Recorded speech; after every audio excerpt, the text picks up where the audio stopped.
Good morning, everyone. It's Valerie here, a bit bleary-eyed. It's rather early and it's a little bit cold, and I'm heading out for a walk. And I thought I would come on and talk to you about something that I find quite common in my work. When you work in the burnout space, you also work in the leadership space, inevitably, because those of us who lead other people do tend to push ourselves quite hard, understandably so, and sometimes to the point of, well, to break point. And so with it comes needing to understand leadership and needing to understand how we work together. High-performing leaders often attract high-performing team.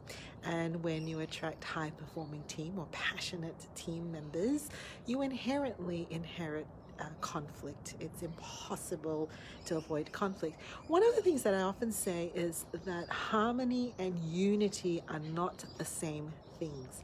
Harmony and unity are not the same things.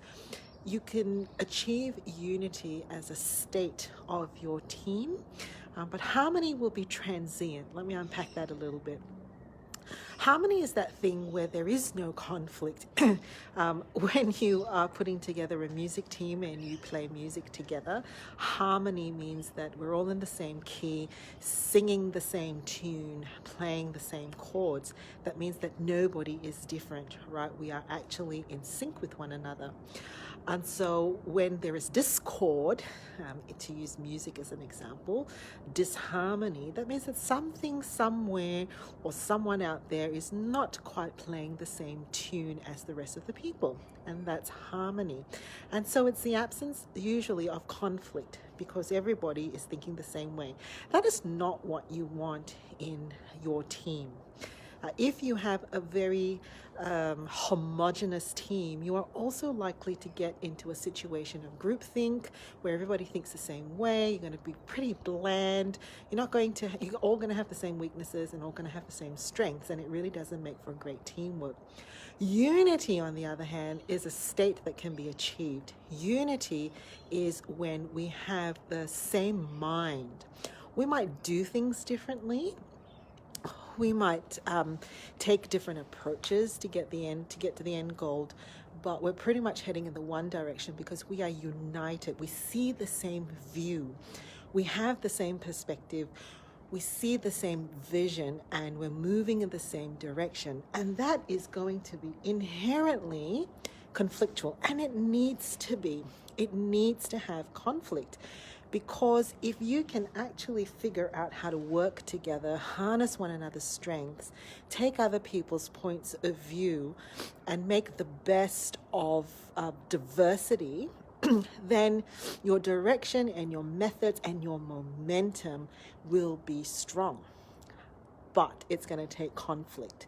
Now, very often I find that in leadership, and this is where burnout can come from, is the person at the top tries really hard to maintain harmony because they think that that's how they're going to achieve unity. And they may sacrifice their own thoughts and opinions, pour in a lot of energy to try to keep peace, try to manage consumeristic mentality within your team. What do I mean by that? Meaning that they become the customers and we bend over backwards to make people happy. And that just sacrifices leadership, direction, and vision because you're not going to be able to get that through harmony. You will get that through unity. So unity requires us to be able to tolerate conflict, tolerate disagreement, embrace diversity, be patient, understand where the various conflict is coming from, work through it, communicate, understand trust, understand the stakeholder process, understand how we actually journey people through from one perspective to another. It is worth investing in the time. It is worth tolerating conflict. It is worth working through the conflict because from diverse views will come one strong, unified view. One strong, unified view. I just bring you this message because as we come out of COVID-19, many teams are trying to chart and forecast what the new direction is or what the new vision is or what the continuous picture is going to be like post-COVID.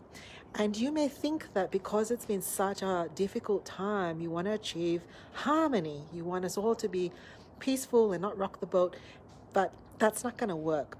Every single person has been through their own experience of COVID in their individual lives, in their families, in their communities, and every single person's own view of themselves and what the world looks like has shifted, fundamentally shifted. And so when we come back together as a team, it will take a while for us to come back to a unified vision of what that new tomorrow looks like.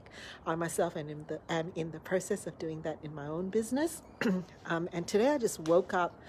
We've got a really pivotal meeting at 9 o'clock, and I myself charting some new directions in my own headspace. And I just woke up this morning and thought, today is a day of possibilities. Today is a day of possibilities, but I'm going to need to touch base with each one of my team and work through what that looks like for them in their mind, where their headspace is, where their perspective is now. So I leave you with those thoughts as my